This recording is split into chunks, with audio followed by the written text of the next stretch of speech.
खुशामदीद। आप सबका स्वागत है। मैं हूं डॉक्टर इश्तियाक अहमद। दोस्तों, ये साल 2021 ये centenary year of the birth of Sahir Ludhianvi है। उनकी पैदाइश साहिर लुधियानवी उर्दू, हिंदी, हिंदुस्तानी के बड़े शायरों में से, जो एक दो नाम तीन नाम आते हैं उनमें से उनका ज़रूर, उनके बग़ैर उस दौर की शायरी जो है 40s 50s 60s 70s की मुकम्मल नहीं अगर साहिर का नाम ना हो, अमंग द टॉप पोइट्स। हाँ जी। और उनकी पैदाइश 8 मार्च 1921 को लुधियाना ईस्ट पंजाब में हुई। और उनका सारा जो करियर है as a song writer, poet, तो वो 40s में ही बन गए थे when he was very young, but earning a living through his poems was when he joined the Bombay film industry. और सो वहाँ पे वो फिर सेटल हो गए। ये बड़ी इंटरेस्टिंग बात है। I will give you the background of Sahir, कि कैसे वो लाहौर से पार्टीशन के बाद इंडिया जाने का उन्होंने फैसला किया, जो मैं समझता हूँ अपनी एतबार से एक बहुत independent and from Sahir's point of view very far sighted decision. I will explain why. हाँ जी।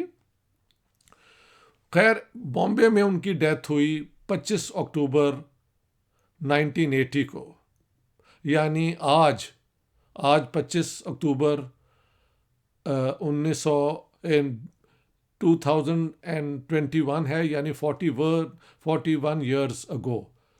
मुझे याद है इत्तफाकन से, मैं उन दिनों लाहौर में था जब उनकी डेथ की खबर आई। और उनके जो अपना लुधियाना के बचपन के दोस्त थे और उनकी दोस्ती हमेशा रही, हमीद अख्तर से मुलाकात हुई and he told me how he felt devastated when he heard the news. हाँ जी। तो साहिर के साथ मेरी अपनी अकीदत बचपन से, when I was a very young person, और रेडियो सिलोन और विविध भारती से जब गाने लगते थे, ख़ास तौर पे रेडियो सिलोन में पुराने गाने जब वो लगाते थे, तो उनमें से साहिर की जो वो एक मशहूर सोशलिस्ट ड्रीम है, वो सुबह कभी तो आएगी, वो मुकेश की बड़ी एक मध्यम आवाज़ में और साथ हमिंग आशा भोसले ने की थी, बट बेसिकली मुकेश जी ने सिंग किया था। धुन उसकी बनाई थी ख़याम साहब ने। ये फिल्म थी फिर सुबह होगी, रमेश सहगल साहब की। तो when I was still very very young, I am born 1947, so you can well imagine, ये फिल्म शायद 57 की है। So at about that time how much I was touched by that song. उसी दौर में एक और फिल्म आई थी बी आर चोपड़ा सी की। बी आर चोपड़ा लाहौर से थे। बाद में 1997 में जब मैं बॉम्बे गया तो उनसे मुलाकात भी हुई and he treated me so well. उन्होंने कहा, यार गवर्नमेंट कॉलेज पूरा याद आ गया तुम्हें देख के। बड़ी बातें हुई साहिर की मुतल्लिक, मैंने उनसे बातें की, क्योंकि बी आर चोपड़ा के लिए साहिर ने उनकी तकरीबन हर फिल्म में पोइट्री की अनटिल हिज डेथ। तो इतना करीब उनका रिश्ता था। वो कहते थे रोज़ आके मेरे पास हमारे इसी कमरे में बैठते थे ऑफिस के, जहाँ पे आज तुम हो। But I went in 97। Sahir was dead by 17 years by that time, so I never met Sahir.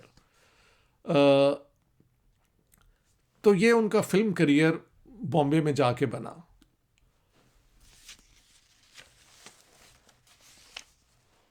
देखिए, Sahir born in a Muslim family, हाँ जी, of some land owning background. उनकी फैमिली में बहुत ट्रेजिडी भी थी। The father was not all that kind to his mothers, so they separated.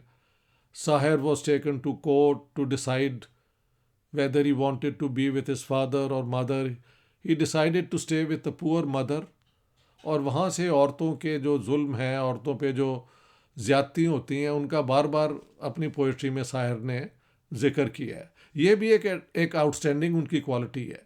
कई तरक्की पसंद शायरों ने इस किस्म के टॉपिक्स जो क्लास से हट के हैं उन पे कम शायरी की या की नहीं, लेकिन शायर ने कई सब्जेक्ट्स पे apart from the overall question of class liberation and revolution and socialism and communism, वो भी बहुत उनकी पोइट्री है.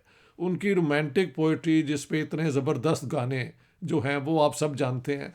आज मैं उनका जिक्र नहीं करूँगा. I would look at his political message, his philosophical convictions and his idea of justice. ठीक है, उसमें हम देखते हैं कि अगर आप 1920s में पैदा होते हैं कहीं भी हिंदुस्तान में, तो कई किस्म के जुल्म हो रहे होते हैं. क्लास का डिफरेंस, कास्ट के प्रॉब्लम, मज़हब के प्रॉब्लम, बेतहाशा. तो Sahir reacted to the orthodoxy, जो डॉगमा थे ना उस ज़माने के, चाहे वो इस्लामिक हो, हिंदुज़म हो, सिखिज़म हो, जहाँ जहाँ एक कट्टरपंथी किस्म की सोच हो, Sahir would react.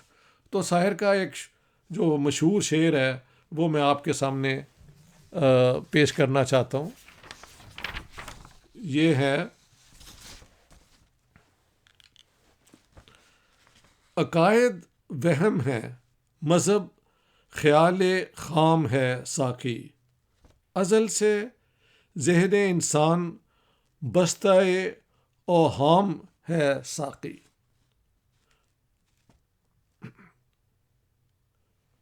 Faith is superstition. Religion is an inferior idea. Since the dawn of time, human imagination has been imprisoned by these falsehoods. ये कहना उस ज़माने में मेरे ख्याल से must be an act of self emancipation, कि आप सारे डॉगमा को छोड़ के आप एक शेयर्ड ह्यूमैनिटी, सब कॉन्टिनेंट में शेयर्ड ह्यूमैनिटी का आइडिया बुद्धा से शुरू होता है. और गुरु नानक कहते हैं, नानक दुखिया सब संसार. ये आइडिया जो है कि ये एक वुंडेड ह्यूमैनिटी है, हर्ट ह्यूमैनिटी है, इसकी तीमारदारी, इसकी मरम पट्टी, इसकी जो दुख है उसको कम करना ही इंसानियत है. ये साहिर की पोइट्री का बहुत स्ट्रॉन्ग मैसेज है. नॉट ओनली ऑफ हिज, फैज़ साहब ने भी बात की, अली सरदार जाफरी ने भी की. ये सारे शायर प्रोग्रेस की तरफ बात करते थे, आज़ादी की बात, इंसानियत की बात, दुनिया में अमन की बात, जंग के ख़िलाफ़ बात. ये सारी बातों में आज क्योंकि साहिर का दिन है, और साहिर का कैनवस जो है ना कि किस किस इशू पे उन्होंने बात की, वो बहुत वास्ट है. और जब बात की तो clarity of thought and economy of words. He didn't spend time decorating his poetry, he would rather have it very sharply, poignantly presented. ये शायर की क्वालिटी है. And yet very artistic, very clear according to the rules of poetry and the usage and the choice of words, but still a language जो कि हिंदुस्तानी बने. शुद्ध उर्दू या शुद्ध हिंदी वाली पोइट्री उन्होंने कम की है, ज़्यादा उन्होंने Hindustani, the language of the common people of northern India, what you can call Pakistan, जो शहरों में समझी जाती है, उस ज़ुबान में उन्होंने पोइट्री की. इसके बाद उनका कंसर्न, वैसे तो हर मौके पे उनकी पोइट्री है, वो है, हाँ एक और बात करता जाऊं कि 1940s में साहिर शिफ्टेड टू लाहौर, और लाहौर में उन्हें मुख्तलिफ प्रोग्रेसिव जो थे मैगज़ीन्स लिटरेरी, उनमें उन्हें पब्लिश भी करने की मौका मिला अपने कलाम को.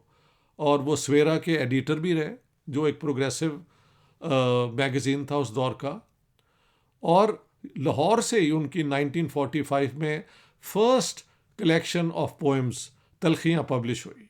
तो लाहौर के साथ साहिर का एक रिश्ता 40s में आके 45 तक बना। कुछ देर के लिए वो दयाल सिंह कॉलेज में भी पढ़े, और मैं पोइट जो हैं ज़हीर काश्मीरी उनको मिला, वो लाहौर में हुआ करते थे, वो भी बहुत बड़े शायर थे। तो उन्होंने बताया कि जी साहिर के पास जब नए नए ही came, he didn't have a place when he was a student, तो ये ब्रूम हॉस्टल जो था किंग एडवर्ड मेडिकल कॉलेज का, वहाँ पे हमने जगह दिला दी थी। जो लोग मैक्लोड रोड लाहौर को जानते हैं वो जानते हैं कि ये क्या कहते हैं, हॉल रोड और मैक्लोड रोड पे ये ब्रूम्स हॉस्टल होता था। तो साथ साथ मैं साहिर के लाहौर के साल का भी जिक्र करता जाऊं, लेकिन लाहौर को छोड़ने का भी फैसला साहिर ने किया। That's interesting. उनकी एक पोएम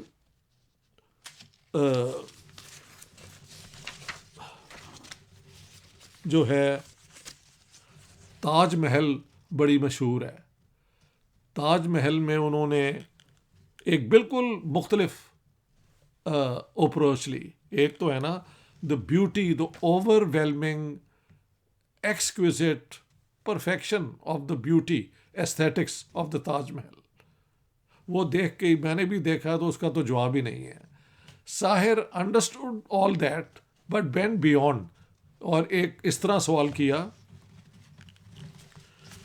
ताज तेरे लिए एक मज़हर उल्फत ही सही, तुझको इस वादी रंगीन से अकीदत ही सही, मेरी महबूब कहीं और मिला कर मुझसे, बज़्म शाही में गरीबों का गुज़र क्या मायनी, सिबते जिस राम में हो सतूत शाही के निशान, इस पे उल्फत भरी रूहों का सफ़र क्या मायनी। यानी he is talking to his beloved, let's not meet there, I know उसकी ब्यूटी और उसके साथ तो डिवोशन तुम्हें है, लेकिन हकीकत तो ये है कि ये एक शहनशाह शाहजहां ने अपनी मलिका के लिए, हाँ जी, ताजमहल के लिए, क्या नाम उनका था, अर्जुमंद बानो, उनके लिए बनाया था। एक एम्पररी अफोर्ड कर सकता है इस किस्म की बिल्डिंग, लेकिन जिन वर्कर्स ने वहाँ पे काम किया उनका तो जिक्र ही कहीं नहीं है। तो ठीक है, ये शुरू का फॉर्मेटिव सोशलिज्म है जिसमें Sahir is questioning everything rather than conventional poetry करे, वो challenging poetry Sahir is doing. इसी दौर में उनकी पोएम एक बहुत पावरफुल जो है वो बंगाल के फैमिन पे है। ये सेकंड वर्ल्ड वॉर का दौर था, और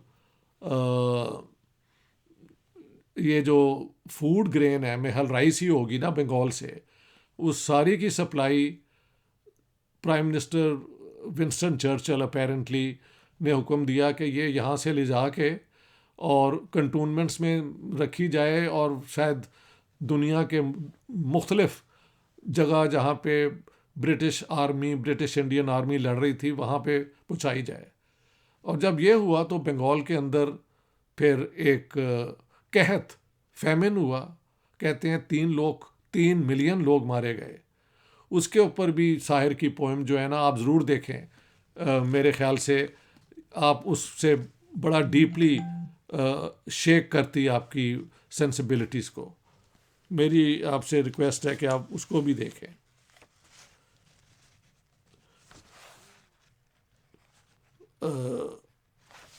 इसके बाद अब हम आ जाते हैं शायर की वो पोएम जो मैं समझता हूँ कि देखिए, पार्टीशन ऑफ इंडिया, पंजाब और बंगाल पे तो बहुत लिटरेचर है, बल्कि सब कॉन्टिनेंट का सबसे इम्प्रेसिव लिटरेचर जो है वो पार्टीशन पे ही है, क्योंकि इतनी बड़ी ट्रेजेडी ना उससे पहले कभी हुई है हिंदुस्तान की तारीख में, सब कॉन्टिनेंट की तारीख में, ना उसके बाद हुई है।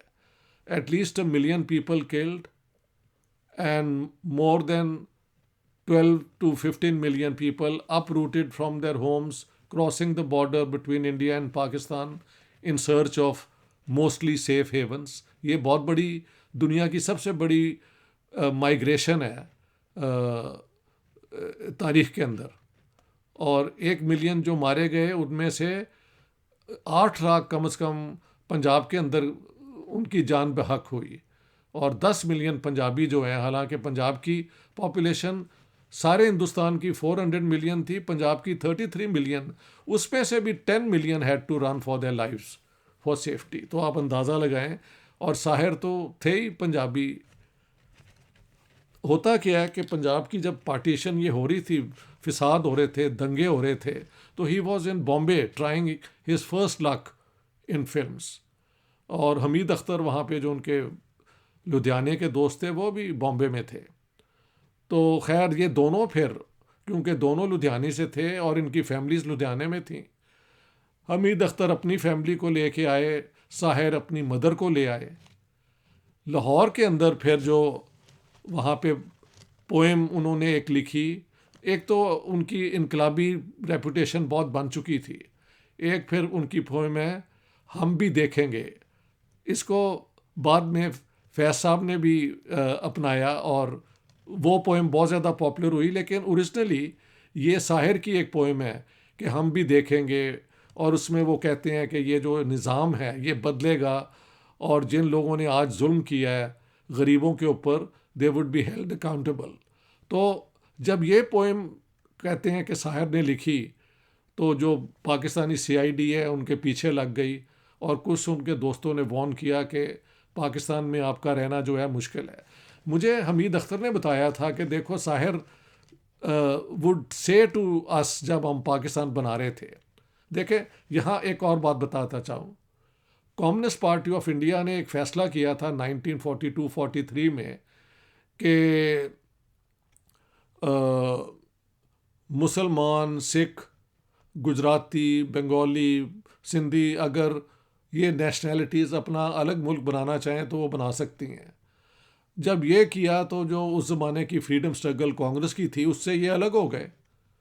और प्रैक्टिकली जब पाकिस्तान की मूवमेंट में ने ज़ोर पकड़ा तो कई कम्युनिस्ट जो हैं वो कम्युनिस्ट पार्टी ऑफ वो पाकिस्तान की सपोर्ट में आ गए, मुसलमान जो थे। लेकिन साहिर ने इन सब को कहा कि ये देख लो, मुझे साफ नज़र आ रहा है कि ये मौलवी और ये कट्टरपंथी जो हैं ये पाकिस्तान में छा जाएंगे। So in 1948 within a year he came to the conclusion कि पाकिस्तान आज नहीं तो कल ये एक्सट्रीमिस्ट लोगों के हाथ में आ जाएगा। सो जो लॉजिक थी कि Muslims going to Pakistan, Hindus going to India and Sikhs going to India, he went against it. He believed कि Nehru was a true, genuine, secular, inclusive, pluralist, democratic person.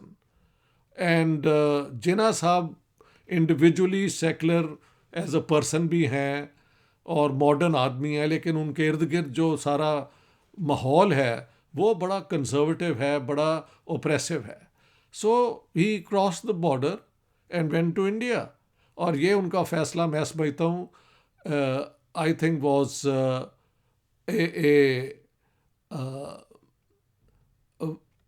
most far-sighted, foresighted decision of his।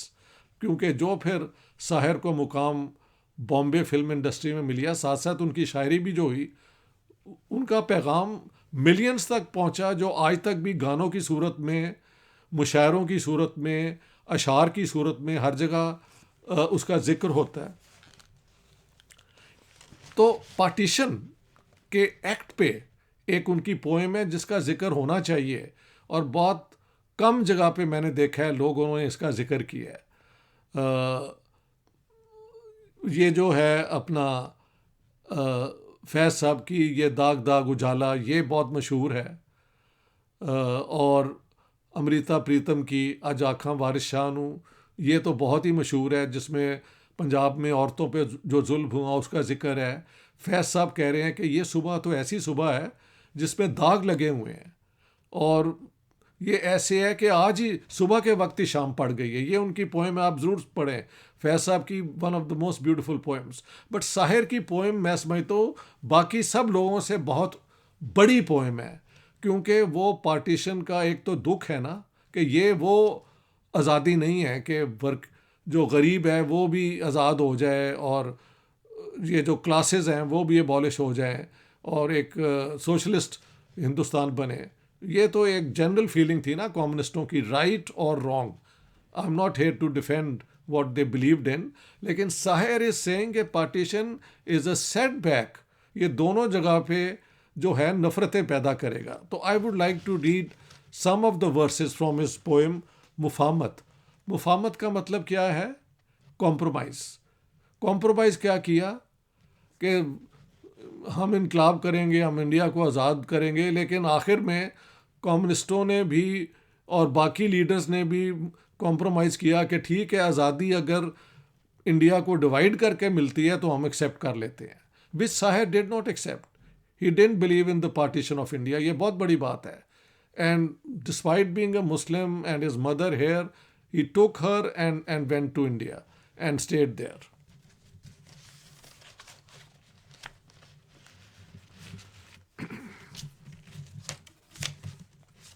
इसके बाद मैं समझता हूँ उनकी जो poem, जो बहुत मशहूर पोएम है परछाइयाँ।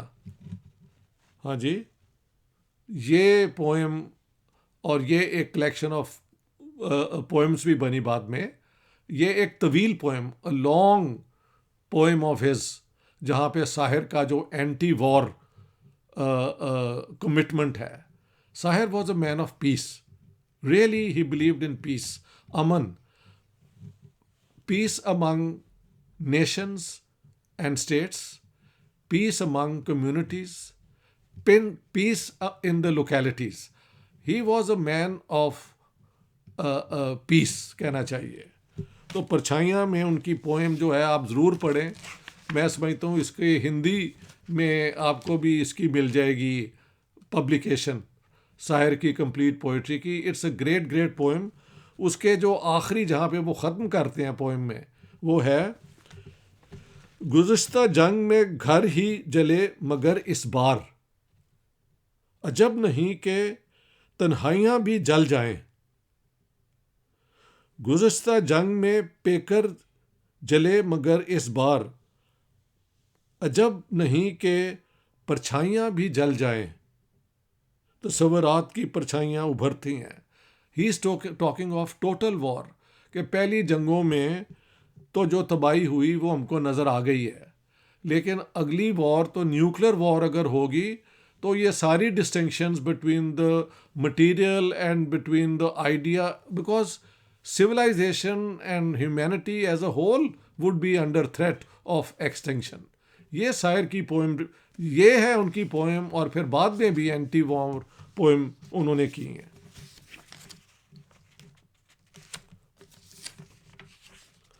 एक उनकी पोएम जो है, ये भी आप ज़रूर पढ़ें, मेरी बड़ी पसंदीदा पोएम है, खून फिर खून है।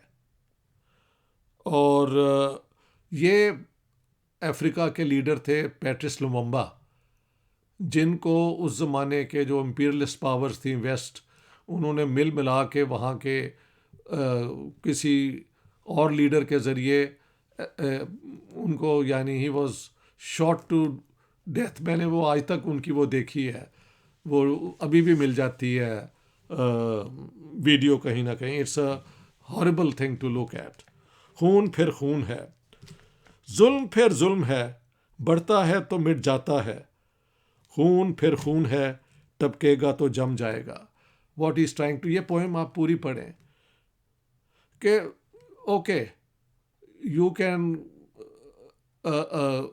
Carry out oppression, you can carry out suppression using excessive force. But a time comes when that force is no longer able to repress the people. Why? Because blood which is spilled one, it never goes away. It takes a permanent form and ultimately you pay the price for spilling innocent blood. अब एक और poem है जिसका भी मैं जिक्र आपके सामने with a lot of feeling करना चाहता हूँ. देखें उस जमाने के जो लीडर थे, नेहरूवियन इंडिया, नेहरू, जवाहरलाल नेहरू जो इंडिया के प्राइम मिनिस्टर 17 साल रहे, मेरे ख्याल से modern India, secular India, democratic India, parliamentary India, socially committed India, ये सारी चीज़ों को कंसोलिडेट किया जवाहरलाल नेहरू ने. ठीक है, विजन अमन की, पीस की, ये महात्मा गांधी ने दी. कॉन्स्टिट्यूशन को लिखा डॉक्टर अंबेडकर ने. ये सारी मिलके ये सारी चीज़ें हुई हैं और इंडिया को कंसोलिडेट करने में आपके सरदार पटेल का रोल है. और आपकी ये जो प्रोग्रेसिव साइंटिफिक और ये हाई स्कॉलरशिप की जो इंस्टीट्यूशंस हैं, ठीक है जवाहरलाल नेहरू के दौर में बनी, लेकिन who was the education minister at that time? उनका जिक्र नहीं होता. वो थे Maulana Abul Kalam Azad. Azad, although he was a scholar of Islam, he was very sort of scientifically inclined. तो इन सब लोगों ने के उस हिंदुस्तान में जाके Nehru felt that he was free to say what he wanted to. He had a message and he wanted the freedom to do it. Pakistan में तो फैज़ साहब को कई दफ़ा जेल जाना पड़ा और ये भी आप जानते हैं. तो I think for Sahir crossing into India was actually freedom for him. तो जब जवाहरलाल नेहरू की डेथ हुई तो उन्होंने एक ऑबिचरी पोएम के ज़रिए लिखी. और भी लोगों ने मैंने लिखी और मैंने सुनी है, लेकिन आई कैन टेल यू ये पोएम अपनी जगह आउटस्टैंडिंग. कोई ऐसी ऑबिचरी एज अ पोएम नहीं लिखी गई. दिस इज व्हाट शायर सेज: जिस्म की मौत कोई मौत नहीं होती है, जिस्म मिट जाने से इंसान नहीं मर जाते, धड़कने रुकने से अरमान नहीं मर जाते, सांस थम जाने से ऐलान नहीं मर जाते, होंठ जम जाने से फरमान नहीं मर जाते. जिस्म की मौत कोई मौत नहीं होती है. वो जो हर दीन से मुनकिर था और हर एक धर्म से दूर, फिर भी हर दीन हर एक धर्म का गमखार रहा. सारी कौमों के गुनाहों का कड़ा बोझ लिए, उम्र भर सूरत ईसा जो सरेदार रहा, जिसने इंसानों की तकसीम के सदमे झेले, फिर भी इंसान की अखवत का परस्तार रहा, जिसकी नज़रों में था एक आलमी तहजीब का ख्वाब, जिसके हर सांस नए अहद का मयार रहा. This is truly moving, touching, and I get easily worked up because of this poem. Yani the finest compliments that Jawaharlal Nehru could receive were given by Sahir.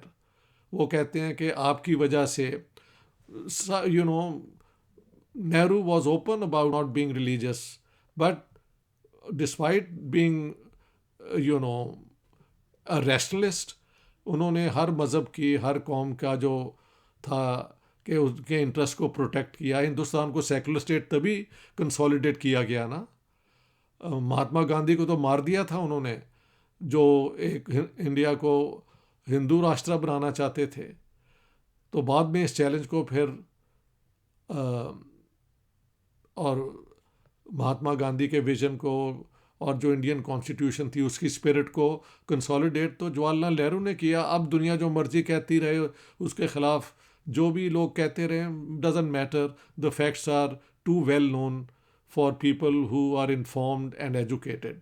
आज का तो दौर ही बिल्कुल जहालत का और कम इल्मी का है.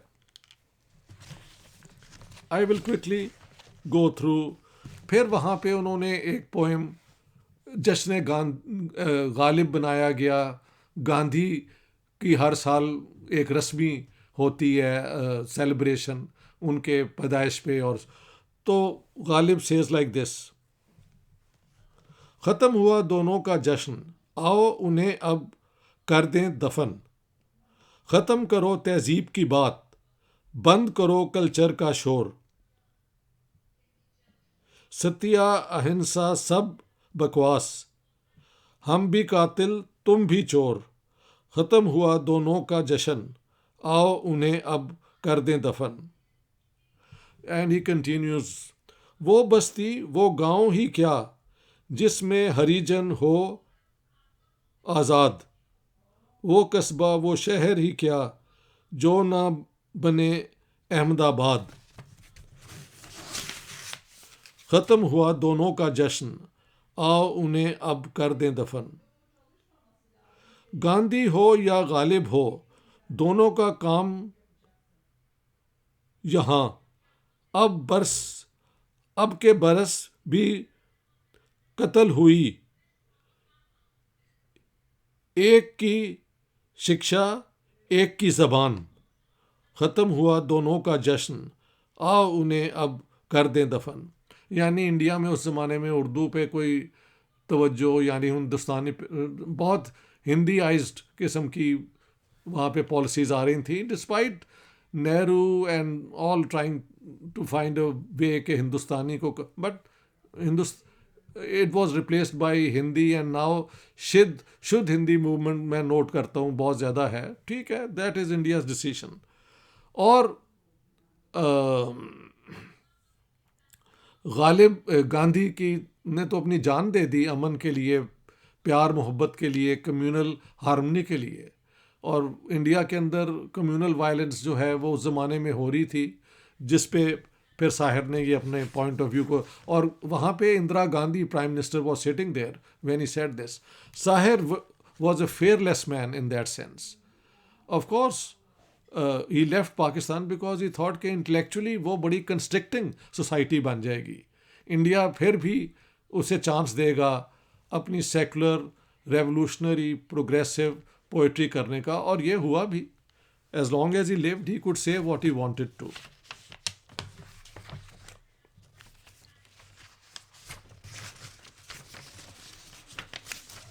अब मैं यहाँ पे शायर की मैं बताना चाहता हूँ कि देखें, पहले तो था ना कि ये मज़हब जो है ये सिर्फ सुपरस्टिशन है, ये है, लेकिन जब आप फिर मैच्योर हो जाते हैं और आपके सामने सोसाइटी के चैलेंज नज़र आते हैं, और वहाँ पे लोगों का कल्चर, उनका ज़िंदगी गुजारने का तरीका है, तो आप मज़हब हिंदुस्तान, पाकिस्तान, बांग्लादेश में मज़हब की रियलिटी को तो मानना ही पड़ता है। It's in everything religion has a role to play, positive negative good और bad, that's for you to decide.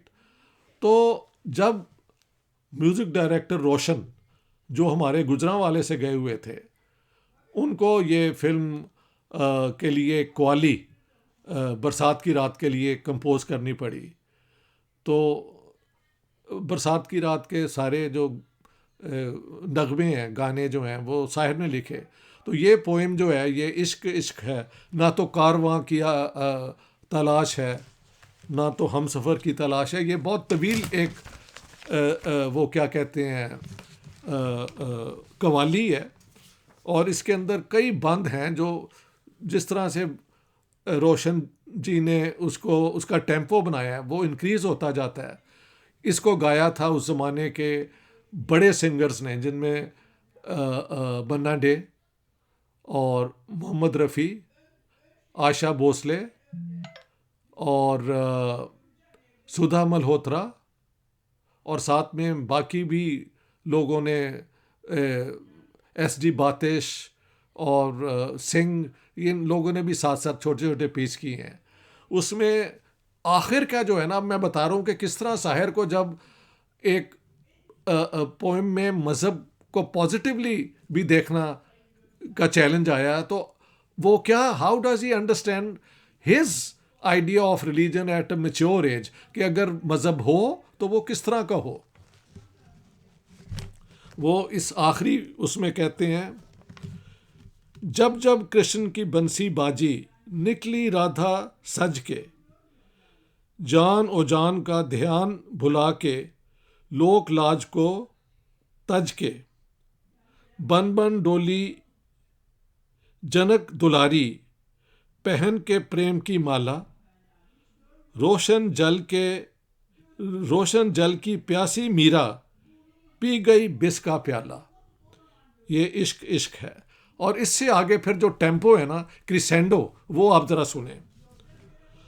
अल्लाह और रसूल का फरमान इश्क है, यानी हदीस इश्क है, कुरान इश्क है, गौतम का और मसीह का अरमान इश्क है, ये कायनात इश्क है और जान इश्क है। इश्क सरमद, इश्क ही मंसूर है, इश्क मूसा, इश्क कोहे तूर है, खाक को बुत और बुत को देवता करता है इश्क। इंतहा ये है कि बंदे को खुदा करता है इश्क। इंतहा ये है कि बंदे को खुदा करता है इश्क। ये इश्क इश्क है। अब आप देखें, when he had to now interpret religion and do it in a positive way, so he says that the basis of all faith is love. What he's saying is it should be love. That's the way I understand Sahir.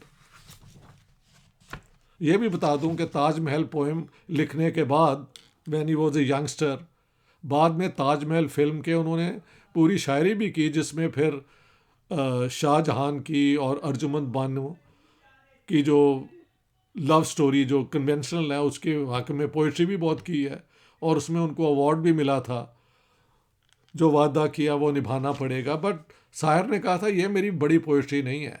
उनकी actual poem जिसके ऊपर उन्हें मिलना चाहिए था 1957 में, वो मेरे ख्याल से थी, तू हिंदू बनेगा ना मुसलमान बनेगा, इंसान की औलाद है इंसान बनेगा। इसके ऊपर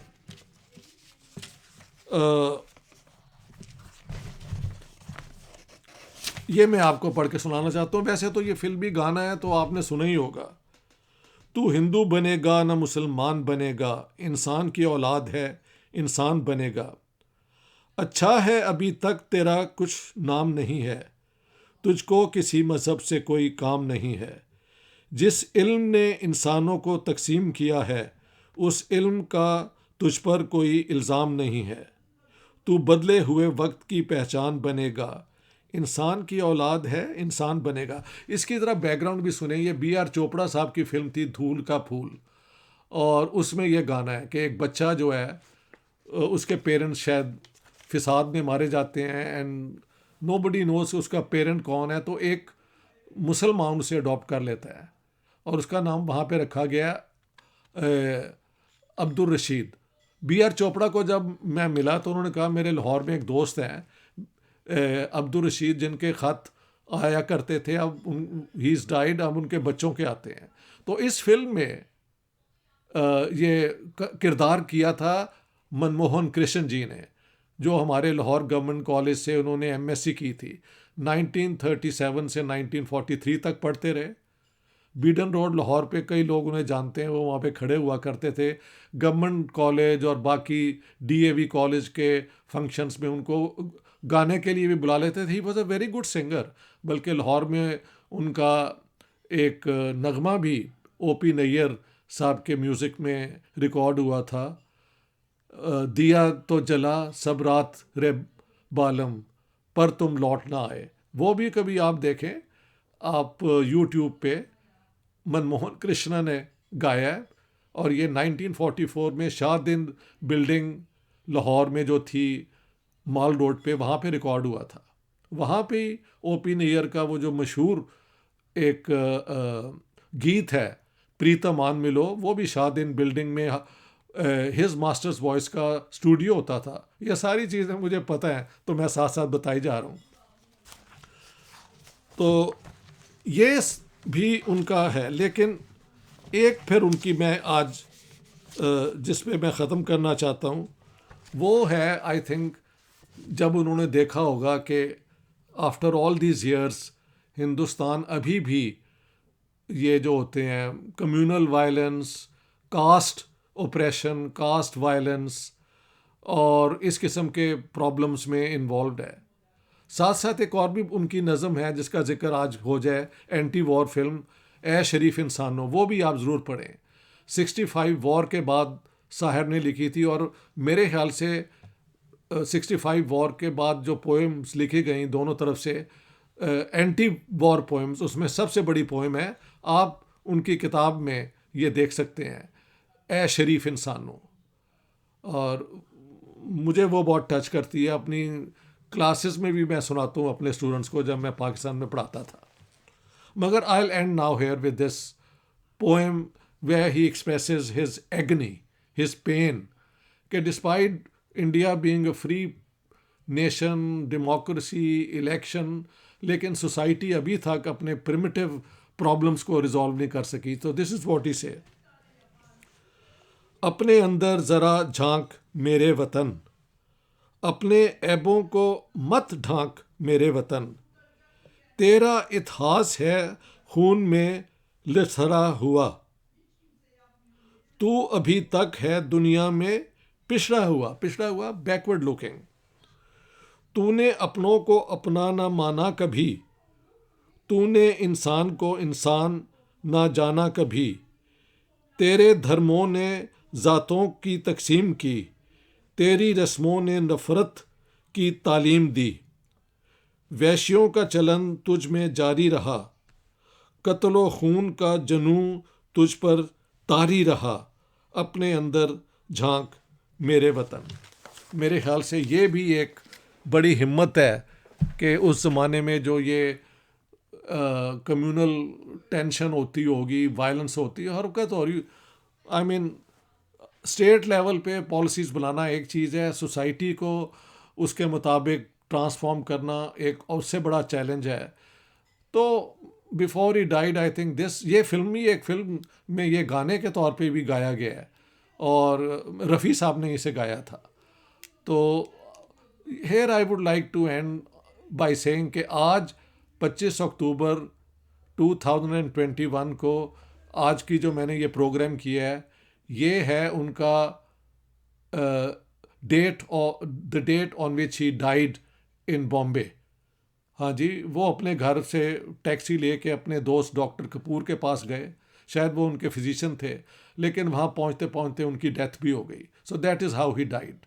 but this is the 100th year of Sahir's centenary when he was born in Ludhiana and then he died in Bombay. मैंने अपने बेटे का नाम, बड़े बेटे का नाम साहिर उनकी याद में रखा है। और 1997 में जब मैं बॉम्बे गया तो उनका जो घर है उसका नाम शायद परछाइयाँ है, वहाँ मैं चला गया और उनकी अभी तक मामूजाद बहन वहाँ पे रहती थी, वो ज़िंदा थी। जब मैंने बताया कि मेरी अकीदत है साहिर जी के साथ, तो उन्होंने उनका कमरा वो मुझे दिखाया जहाँ पे उनकी ये चप्पल जो होती हैं, जूतियाँ जो वो अक्सर पहनते थे, और उनकी वास्कट जिसे वेस्टकोट जो कहते हैं, जो हमारी अपनी होती है इंडियन टाइप, हाँ, वो वहाँ पे लटकी हुई थी। सो आई कुड फील कि यहाँ पे Sahir must be coming and going for all this years. और व्हेन आई टोल्ड हर कि मेरा बेटा जो है उसका नाम मैंने साहिर रखा, तो she began to cry because Sahir never married, had no children. So with him ended that sort of thing. लेकिन देखें उनकी पोएम्स, उनकी पोइट्री, उनके गाने अभी भी बहुत मकबूल हैं। और मैं जब जिस महफिल में जाता हूँ वहाँ पे साहिर का कोई ना कोई शेर लोग सुना देते हैं। उनकी रोमांटिक पोइट्री आज मैंने टच नहीं की, वो भी अपनी जगह पे आउटस्टैंडिंग है। But today I thought I will concentrate on his political vision, on his political message, which he gave to all of us. Thank you very much for watching this video. And if you like it, please subscribe to my YouTube channel, because that will keep you informed of what I'm doing and presenting. Thank you very much. All the best.